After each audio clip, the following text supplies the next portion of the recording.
কিরে দোস্ত, তোর তো ভাবসাব ভালো মনে হচ্ছে না। তুই কি প্রেম টেম করছিস নাকি? কিসের প্রেম? হ্যাঁ, তোরা প্রেম নিয়ে কথা বলবি না। তোদের জন্য আমার নামের অপমান হচ্ছে। আমার নাম আশিক, মানে প্রেমিক। কিন্তু তোদের যন্ত্রণায় আমি একটা প্রেম জুটাইতে পারতেছি না, আর কোন রকম জুটলেও টিকে না। হাস হাস, মনে রাখিস, একদিনই অসহায় প্রেমিকের অভিশাপে ওরা জ্বলে পুড়ে ছারখার হয়ে যাবে। এটা তো হওয়া যাবে না। ও মাই গড দোস্ত, তুই একদম টেনশন করিস না, মনে কষ্ট নিস না। তোর জন্য আমি মেয়ে দেখেছি। তাই নাকি? মেয়ের নাম রোকসানা।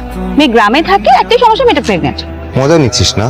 একদিন তোদের সামনে এমন প্রেমিকা নিয়ে হাঁটবো না, তোদের চোখ টেরা হয়ে যাবে, টেরা। কে প্রথম ভালোবেসেছি।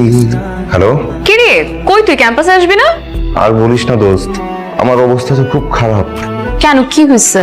কাল রাতে তোদের সাথে ফুচকা খেলাম না, আমার পেট তো আর সইল না। সকাল থেকেই রুম আর বাথরুম। তাহলে তুই রেস্ট নে বুঝছিস, আর বাসা থেকে বের হইস না, আর কিছু লাগলে জানাইস।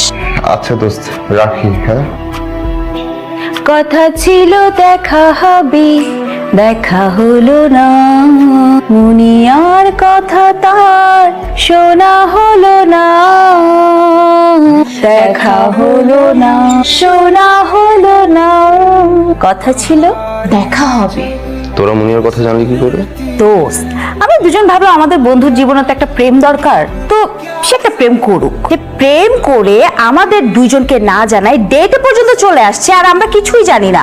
কিভাবে সম্ভব? কত বড় সাহস! তাহলে মুনিয়ার ব্যাপারটা তোদের সেট করা না? তোরা পারলি আমার মতো একটা সাদা সিধা মানুষের কষ্ট দিতে? আমার মনটা ভেঙে দিতে পারলি? কষ্ট পাইছি কিন্তু। ও এখন তুমি দেবদেশের মতো কান্নাকাটি করবা, নাকি তুমি মনিয়ার কথা ভেবে ইলেকট্রিক বলে মাথা রেখে কাঁদবা? না, সারপ্রাইজ দিয়ে তো খুব বোকা বানালি আমাকে। আমিও তো তোদের বন্ধু, তাই না? আমি তো কম যেতে পারি না।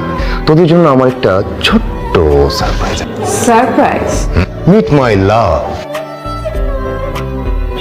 আমার বান্ধবীরা তিথি, বর্ণা, তোমাকে অনেক বলেছি তাদের কথা। সুন্দর না? হ্যাঁ সুন্দর। দোস্ত, কখন কিভাবে কি হলো সবকিছু? মানে তুই কি মুনিয়া আর ফারিন দুজনকে একসঙ্গে? Double timing? No no no, Farin সবই জানে। যখন তোরা মুনিয়াকে দিয়ে আমাকে রাখতে চেয়েছিলি বিজি, সেই ব্যস্ততার ফাঁকে আমি চলে আসলাম ফারিনের কাছাকাছি। ডিয়ার বান্ধবীগণ, এখন একজন প্রেমিক তার প্রেমিকার সাথে কিছুক্ষণ কোয়ালিটি টাইম স্পেন্ড করবে। আমরা তাদের বিরক্ত না করি। দরজাটা এদিকে। আমার বন্ধুটা এখন আমার গার্লফ্রেন্ড আছে। বাই। ওয়েটার, দুটো কফি, চিনি একটু বেশি দিবেন। থ্যাঙ্কস রে। তোমার মাথায় কিন্তু অনেক বুদ্ধি ভাইয়া। সুন্দর কাজিনকে গার্লফ্রেন্ড বানিয়ে নিয়ে এসে দুজনকে কিভাবে বোকা বানাবে।